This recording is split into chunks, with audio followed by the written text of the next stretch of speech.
Bonjour à tous, j'espère que vous allez bien. Bienvenue sur la chaîne des recettes de Myriam. Aujourd'hui, je partage avec vous ma ganache à la fraise. Je l'utilise pour fourrer mes gâteaux ou d'autres pâtisseries. Alors, c'est une recette très simple pour obtenir une bonne ganache bien onctueuse et bien crémeuse. Je vous invite à regarder les ingrédients et les étapes de la recette. J'ai ici 260 g de chocolat blanc que je vais couper en de tout petits morceaux pour faciliter la fonte. J'ai 115 ml de crème fraîche liquide que je place directement dans une casserole et j'ai 200 g de fraises que j'ai aussi placées dans une casserole. Alors j'ai pris des fraises surgelées, vous pouvez prendre des fraises fraîches et mettre un petit fond d'eau dans la casserole. Alors je mets directement les deux casseroles sur le feu, je mets mes fraises à cuire et je mets ma crème fraîche à bouillir. Une fois que la crème fraîche a bouilli, je la verse directement sur mes copeaux de chocolat. Je laisse reposer une petite minute et je commence à mélanger pour faciliter la fonte du chocolat. On voit directement le changement de couleur et de texture. Entre-temps, mes fraises sont toujours en train de cuire sur feu doux. Donc je veux qu'elles fondent complètement et il faut vraiment les laisser cuire.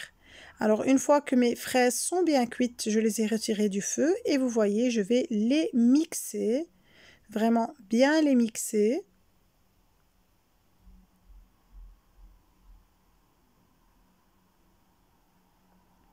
Et je vais les rajouter à mon mélange chocolat-crème en le passant pour moi au tamis car j'ai envie d'enlever un maximum de pépins. Vous pouvez la mettre directement comme ça si vous aimez la texture avec les pépins.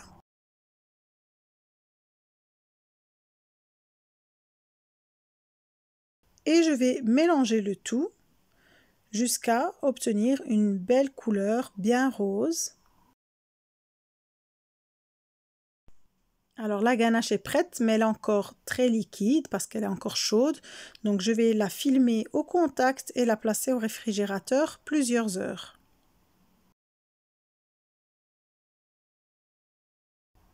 Alors voilà ma ganache à la sortie du réfrigérateur après plusieurs heures de repos. Vous voyez, elle s'est épaissie, mais ce n'est pas non plus une ganache qui est dure, donc vraiment pour accompagner les gâteaux, c'est l'idéal. Elle est très onctueuse. Si vous l'utilisez comme moi pour les gâteaux en pâte à sucre, n'oubliez pas qu'elle ne doit pas être en contact avec la pâte à sucre, car l'humidité des fraises risquerait de faire fondre la pâte à sucre.